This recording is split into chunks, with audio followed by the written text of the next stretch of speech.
Hello students, आज हम पढ़ेंगे महासागरों और महाद्वीपों के वितरण के चौथे भाग के बारे में। और इस वीडियो में हम जानेंगे प्लेट विवर्तनिकी क्या है। साथ ही साथ हम जानेंगे कि भारतीय प्लेट का संचलन कैसे हुआ। तो चलिए स्टूडेंट्स जानते हैं इसके बारे में। तो प्लेट विवर्तनिकी जो है ये सिद्धांत आया 1967 में और इस प्लेट विवर्तनिकी सिद्धांत को देने वाले थे मैकेंजी, पार्कर और मॉर्गन। तो प्लेट विवर्तनिकी में बताया गया कि जो भी महाद्वीप है पृथ्वी पे वो एक प्लेट के रूप में उपस्थित है और इस प्लेट को नाम दिया गया लिथोस्फेरिक प्लेट, क्योंकि ये प्लेट जो है वो लिथोस्फीयर यानी स्थलमंडल पे मौजूद है। और ये जो लिथोस्फेरिक प्लेट है ये महाद्वीपीय स्थलमंडल में भी पाए जाते हैं, जहां इनकी मोटाई जो है वो होती है कम से कम 200 किलोमीटर तक। और ये प्लेट जो है वो महासागरीय स्थलमंडल में भी पाए जाते हैं, जिसकी मोटाई होती है 5 से 100 किलोमीटर तक। तो प्लेट विवर्तनिकी सिद्धांत के अंदर बताया गया कि पूरे विश्व में जितने भी महाद्वीप हैं वो प्लेट के रूप में उपस्थित है और ये प्लेट को कहा गया लिथोस्फेरिक प्लेट। और ये लिथोस्फेरिक प्लेट बना हुआ है महाद्वीपीय स्थलमंडल से और महासागरीय स्थलमंडल से। और ये सभी प्लेट जो है वो ध्रुवता मंडल, जिसे हम एस्थेनोस्फीयर कहते हैं, उस पे ये चलायमान है, यानी ये एक स्थान से दूसरे स्थान पे मूव कर रहे हैं। तो ये था प्लेट विवर्तनिकी सिद्धांत जो दिया गया मैकेंजी, पार्कर और मॉर्गन के द्वारा। अब इस सिद्धांत के अंदर बताया गया कि पूरा विश्व जो है वो बना हुआ है महाद्वीपीय और महासागरीय प्लेट से। तो ये प्रमुख प्लेट कौन कौन से हैं इसे हम यहाँ देखेंगे। तो प्लेट विवर्तनिकी सिद्धांत के अनुसार पृथ्वी का स्थल मंडल जो है यानी लिथोस्फीयर वो बना हुआ है 7 प्रमुख प्लेटों से और कुछ छोटी प्लेटों से। तो यहाँ हम देखेंगे कि ये प्रमुख प्लेटें कौन कौन सी हैं। तो पहला प्रमुख प्लेट जो है वो है उत्तर अमेरिकी प्लेट, दूसरा प्रमुख प्लेट है दक्षिण अमेरिकी प्लेट, तीसरा महासागरीय प्लेट जो है वो है प्रशांत महासागरीय प्लेट, चौथा प्रमुख प्लेट है वो है अफ्रीकी प्लेट और पांचवा प्रमुख प्लेट जो है वो है अंटार्कटिक प्लेट, छठा प्रमुख प्लेट जो है वो है इंडो ऑस्ट्रेलियाई न्यूजीलैंड प्लेट और सातवां प्रमुख प्लेट जो है जो पृथ्वी पे पाया जाता है वो है यूरेशियाई प्लेट। तो ये 7 प्रमुख प्लेट जो है वो मिलके बनाते हैं विभिन्न महाद्वीपीय प्लेट और महासागरीय प्लेट जो मौजूद हैं पृथ्वी पे। और इन प्लेट के बारे में चर्चा किया गया है प्लेट विवर्तनिकी सिद्धांत में। आइए अब हम देखते हैं कुछ महत्वपूर्ण छोटी प्लेटें। तो फिलीपीन प्लेट जो है वो छोटी प्लेट है जो मौजूद है पृथ्वी पे और ये है स्थित एशिया महाद्वीप और प्रशांत महासागरीय प्लेट के बीच, जैसा कि हम इस चित्र में देख रहे हैं। दूसरा महत्वपूर्ण छोटी प्लेट जो है वो है कोकस प्लेट और ये पाए जाते हैं मध्यवर्ती अमेरिका और प्रशांत महासागरीय प्लेट के बीच। तीसरा प्रमुख प्लेट जो है वो है नज़का प्लेट जो स्थित है दक्षिण अमेरिका और प्रशांत महासागरीय प्लेट के बीच। चौथा महत्वपूर्ण प्लेट है कैरोलिन प्लेट और ये है स्थित फिलीपीन और इंडियन प्लेट के बीच। पांचवा प्लेट जो है वो है अरब प्रायद्वीप प्लेट जो बना हुआ है अरब प्रायद्वीप के भूभाग से। अंतिम प्रमुख छोटी प्लेट जो है वो है फ्यूजी प्लेट और ये स्थित है ऑस्ट्रेलिया के उत्तर पूर्व में। तो ये थे कुछ महत्वपूर्ण छोटी प्लेटें जो स्थित है पृथ्वी स्थलमंडल पे। अब ये जो प्रमुख और छोटी प्लेटें हैं वो पृथ्वी पे पूरे इतिहास काल में लगातार विचरण कर रही हैं। जैसा कि हमने पहले भी बताया कि ये प्लेट जो है वो दुर्बलता मंडल के ऊपर चलायमान है, यानी कि ये एक स्थान से दूसरे स्थान पे विचरण कर रही हैं और इनका विचरण पूरे इतिहास काल में देखा जा सकता है। और महाद्वीप जो है वो एक प्लेट का हिस्सा है जो चलायमान है, यानी जो महाद्वीप आज हम देख रहे हैं पूरे विश्व में वो इन्हीं प्लेट के हिस्से हैं और इनमें अभी भी गति है, यानी ये एक स्थान से दूसरे स्थान में मूव कर रहे हैं। तो इस चित्र में हम देख सकते हैं जैसे कि पहले के सिद्धांतों में भी बताया गया है कि कैसे सारे महाद्वीप जो है वो एक भूखंड में जुड़े हुए थे और धीरे धीरे फिर वो विभक्त हुए और एक दूसरे से दूर चलते गए। तो यहाँ भी हम देख सकते हैं, तो ये जो भूखंड है वो प्लेट के रूप में उपस्थित थे और ये चलायमान थे दुर्बलता मंडल पे, और धीरे धीरे ये विभक्त होते गए और दुर्बलता मंडल के ऊपर विचरण करते करते एक दूसरे से दूर जाते गए। और अभी हम देखते हैं जो महाद्वीप को वो इन्हीं प्लेटों के हिस्से हैं जो आपस में टूट के एक दूसरे से बहुत दूर चले आए। तो ये बताया गया था प्लेट विवर्तनिकी के सिद्धांत में। अब यहाँ हम देखेंगे कि पूरा विश्व जो है वो बटा हुआ है महाद्वीपीय प्लेट में और महासागरीय प्लेट में। तो इन प्लेटों की कुछ सीमाएं हैं। तो प्लेट की सीमाएं जो है वो 3 प्रकार की हैं, जैसा हम यहाँ देख सकते हैं। तो ये प्लेट जो है उसे हम कहते हैं अपसारी सीमा, और इसमें जो है 2 प्लेट वो विपरीत दिशा में मूव करते हैं, जैसा हम यहाँ देख सकते हैं। अपसारी सीमा को हम डाइवर्जेंट प्लेट बाउंड्री भी कहते हैं। दूसरा प्लेट सीमा जो है वो है कन्वर्जेंट प्लेट बाउंड्री, जिसमें 2 प्लेट जो हैं वो आपस में एक दूसरे की तरफ मूव करते हैं, और इसे हम कहते हैं अभिसरण सीमा या कन्वर्जेंट प्लेट बाउंड्री। तीसरा प्लेट सीमा जो है वो है ट्रांसफॉर्म फॉल्ट बाउंड्री, और इसमें 2 प्लेट जो है वो लंबवत दिशा में मूव करते हैं, जैसा कि हम यहाँ देख सकते हैं। और इस प्लेट सीमा को हम कहते हैं रूपांतर सीमा। तो यहाँ हमने जाना कि 3 प्रकार की प्लेट सीमाएं कौन कौन से हैं। अब इन्हें हम डिटेल में जानेंगे आगे कि अपसारी सीमा कहाँ पाए जाते हैं और कैसे होते हैं, अभिसरण सीमा कहाँ पाए जाते हैं और रूपांतर सीमा कहाँ पाए जाते हैं। तो चलिए स्टूडेंट्स जानते हैं इसके बारे में।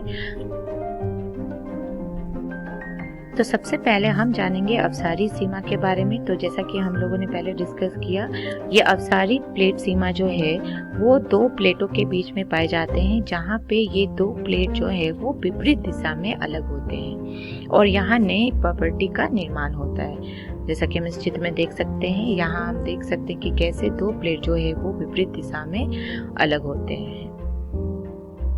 और इसका सबसे अच्छा उदाहरण है मध्य अटलांटिक कटक यानी मध्य महासागरीय कटक, और इसे हम इस चित्र में देख सकते हैं। यहाँ जो है वो मध्य अटलांटिक कटक है, और यहाँ पाया जाता है अपसारी प्लेट सीमा, क्योंकि यहाँ पे जो है वो ज्वालामुखी उद्गार होता है, जिसके कारण यहाँ पे प्रॉपर्टी जो है वो कमजोर हो जाता है, और ये मैग्मा जो ऊपर उठते हैं वो यहाँ पे प्रॉपर्टी पे दरार उत्पन्न करते हैं, और ये 2 प्लेटों में विभक्त हो जाते हैं, और विपरीत दिशा में ये मैग्मा जो है इनको ढकेलने लगता है, और यहाँ पे आने वाले मैग्मा जो है वो नए नए प्रॉपर्टी का निर्माण करने लगते हैं, जिसके कारण समुद्री अधस्थल का जो है वो विस्तार होते जाता है। जैसे कि हम लोगों ने देखा सी फ्लोर स्प्रेडिंग में भी, जहां हेस ने बताया था कि कैसे सी फ्लोर का जो है वो स्प्रेडिंग होता है। इसीलिए ये अपसारी सीमा को जो है वो हम कहते हैं प्रसारी स्थान यानी स्प्रेडिंग साइट, और इसे हम इस वीडियो के द्वारा समझेंगे। यहाँ हम देख सकते हैं कि कैसे मैग्मा जो है वो ऊपर उठता है और वो प्रॉपर्टी को कमज़ोर बना के दरारें उत्पन्न करता है, और फिर ये 2 प्लेटों में विभक्त हो जाते हैं और ये विपरीत दिशा में मूव करने लगते हैं, और यहाँ पे नए नए प्रॉपर्टी का निर्माण होता है। इसीलिए इसे कहा जाता है प्रसारी स्थान, और ये पाए जाते हैं मध्य अटलांटिक रीज में। आइए अब जानेंगे अभिसरण सीमा के बारे में। अभिसरण सीमा जो है यहाँ पे एक प्लेट दूसरे प्लेट के नीचे धंसती है, और यहाँ पे प्रॉपर्टी जो है वो नष्ट होता है, जैसे कि हम यहाँ देख सकते हैं। अभिसरण सीमा में 2 प्लेट एक दूसरे की तरफ मूव करते हैं, और जिसमें एक जो प्लेट है वो दूसरे प्लेट के नीचे धंस जाते हैं, और यहाँ पे इसीलिए प्रॉपर्टी का नाश होता है। इसे हम कन्वर्जेंट प्लेट बाउंड्री के नाम से भी जानते हैं, और ये जो है वो प्रविष्ठन क्षेत्र होते हैं यानी सबडक्शन जोन होते हैं, क्योंकि यहाँ पे एक प्लेट जो है वो दूसरे प्लेट के नीचे धंस जाते हैं। और इसे अभिसरण जो प्लेट सीमा है वो 3 प्रकार के हो सकते हैं, यानी ये महासागरीय और महाद्वीपीय प्लेट के बीच भी पाए जा सकते हैं, ये 2 महासागरीय प्लेटों के बीच में भी पाए जा सकते हैं और ये 2 महाद्वीपीय प्लेटों के बीच में भी पाए जा सकते हैं। और इसे हम इस वीडियो के थ्रू समझेंगे। यहाँ हम देख सकते हैं कि कैसे मध्य सागरीय प्लेट जो है वो महाद्वीपीय प्लेट के नीचे धंस रहे हैं और इसके धंसने के कारण यहाँ पे सिकुड़न हो रहा है और जिसके कारण यहाँ धीरे धीरे जो है वो सिकुड़न और मूवमेंट के कारण यहाँ पे जो है वो भूकंप और सुनामी का क्षेत्र बन जाता है और ये होता है अभिसरण सीमा। इसका सबसे अच्छा उदाहरण हम देख सकते हैं इंडियन प्लेट और यूरेशियन प्लेट के बीच, जो एक दूसरे की तरफ मूव कर रहे हैं और जिसके कारण सिकुड़न होता है और वहाँ पे हिमालय पर्वत का फॉर्मेशन होता है। तो यूरेशियन प्लेट और इंडियन प्लेट जो है वो अभिसरण सीमा है। अब हम जानेंगे रूपांतर सीमा के बारे में। तो रूपांतर सीमा में 2 प्लेटें जो हैं वो एक दूसरे के साथ साथ क्षैतिज दिशा में सरक जाते हैं, जैसा कि हम इस चित्र में देख सकते हैं। और ये समानतः पाए जाते हैं मध्य महासागरीय कटक से लंबवत स्थिति में और इसे हम इस वीडियो के थ्रू समझेंगे। यहाँ हम देख सकते हैं ये है रूपांतर सीमा जो पाए जाते हैं मध्य महासागरीय कटक के लंबवत स्थिति में। यहाँ हम देख सकते हैं कि कैसे रूपांतर सीमा जो है वो मध्य महासागरीय के लंबवत स्थिति में पाए गए। तो अब तक हम लोगों ने जाना 3 प्लेट सीमाओं के बारे में और अब हम जानेंगे कि ये प्लेट जो हैं, जो महासागरीय और महाद्वीपीय प्लेट हैं, वो किस दर से खिसक रहे हैं एक दूसरे से दूसरे जगह पे। तो आइए अब देखते हैं कि प्लेट प्रवाह दर क्या है। तो जब हम प्लेट प्रवाह देखेंगे तो कुछ प्लेट जो हैं पृथ्वी पे वो बहुत जल्दी खिसक रहे हैं एक स्थान से दूसरे स्थान, जबकि कुछ प्लेट जो हैं वो बहुत धीमी गति से प्रवाह कर रहे हैं। तो आर्कटिक कटक की प्रवाह दर जो है वो सबसे कम है, यानी ये खिसक रहे हैं 2.5 सेंटीमीटर प्रति वर्ष। और जब हम सबसे तेज प्लेट प्रवाह देखेंगे तो ईस्टर द्वीप के निकट पूर्वी प्रशांत महासागर उभार का प्रवाह दर जो है वो सबसे सर्वाधिक है और ये खसक रहा है 15 सेंटीमीटर प्रति वर्ष के गति से। और यहाँ पे हम देख रहे हैं कि ये जो है वो अपसारी प्लेट बाउंड्री है और यहाँ पे पाए जाते हैं समान चुंबकीय ध्रुवीयता और उत्क्रमण चुंबकीय ध्रुवता और इन्हीं के अध्ययन से हमें पता चलता है कि प्लेट जो है वो किस तरह प्रवाह कर रहे हैं एक स्थान से दूसरे स्थान। अब हम देखेंगे कि प्लेट को संचालित करने वाला बल कौन सा है। तो जैसा कि हम लोगों ने पहले डिस्कस किया है कि आर्थर होम्स जो है उन्होंने दिया संवहन प्रवाह सिद्धांत, जिसके अंदर उन्होंने बताया कि प्लेट जो है वो प्रवाहित होते हैं एक स्थान से दूसरे स्थान और यही संवहन जो है, जो मेंटल में पाया जाता है संवहन प्रवाह, वो जिम्मेदार होते हैं प्लेट के मूवमेंट के लिए। और इसे हम इस चित्र के द्वारा देख सकते हैं। ये है संवहन प्रवाह जो बनते हैं रेडियो एक्टिव तथ्यों के कारण। और यहाँ हम देख सकते हैं कि कैसे जो है वो गर्म लावा ऊपर उठता है पृथ्वी की सतह पे और ये फिर ठंडा होकर नीचे आता है और जिसके कारण यहाँ पे एक संवहन प्रवाह का उत्पत्ति होता है। और यही संवहन प्रवाह जो है वो महाद्वीप में दरारें उत्पन्न करते हैं और एक प्लेट को दूसरे प्लेट से दूर लेके जाते हैं। अब ये जो संवहन प्रवाह है इसके उत्पत्ति के 2 माध्यम है, यानी ये कैसे बनता है मेंटल में।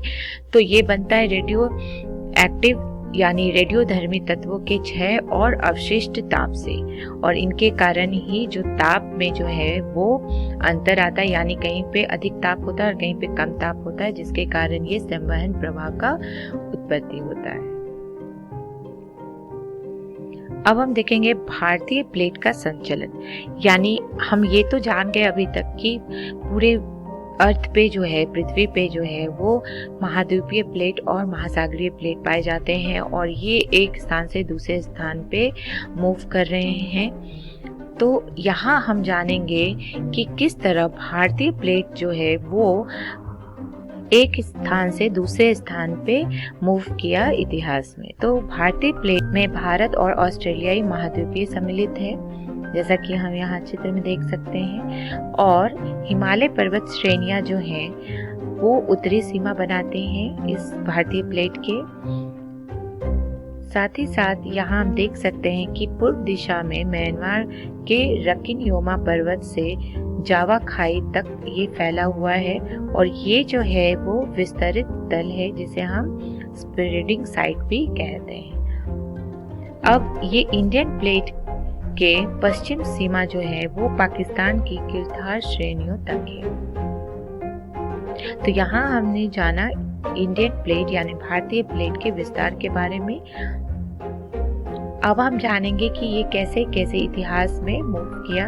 तो 22.5 करोड़ वर्ष पहले तेथिस सागर जो था वो इस भारतीय प्लेट को एशिया महाद्वीप से अलग किया और 20 करोड़ वर्ष पहले जो है वो पैंजिया जो है वो विभक्त होने के बाद भारत जो है उत्तर दिशा में खिसकने लगा। यानी ये भारत जो है वो उत्तर दिशा में पैंजिया से विभक्त होकर 20 करोड़ वर्ष पहले मूव करना शुरू किया और 71 करोड़ वर्ष पहले, जैसे हम यहाँ देख सकते, भारतीय प्लेट की स्थिति कुछ यहाँ पे थी और फिर ये धीरे धीरे उत्तर दिशा में यानी भूमध्य रेखा की ओर खिसकने लगे।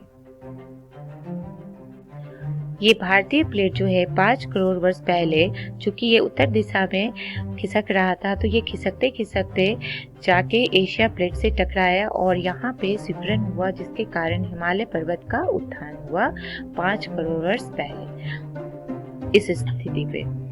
और 6 करोड़ वर्ष पहले लावा के प्रवाह के कारण दक्कन ट्रैप का निर्माण हुआ। तो यहाँ हमने देखा कि कैसे भारतीय प्लेट जो है वो पैंजिया से विभक्त होकर उत्तर की दिशा की ओर मूव किया। तो इस वीडियो में हमने जाना प्लेट विवर्तनिकी यानी प्लेट टेक्टोनिक्स सिद्धांत के बारे में और भारतीय प्लेट का संचलन कैसे हुआ इतिहास में। संदर्भ के लिए हम देख सकते हैं एनसीईआरटी बुक भौतिक भूगोल के मूल सिद्धांत। अगले वीडियो में हम देखेंगे कुछ अभ्यास प्रश्न जो संबंधित है इस अध्याय से। धन्यवाद।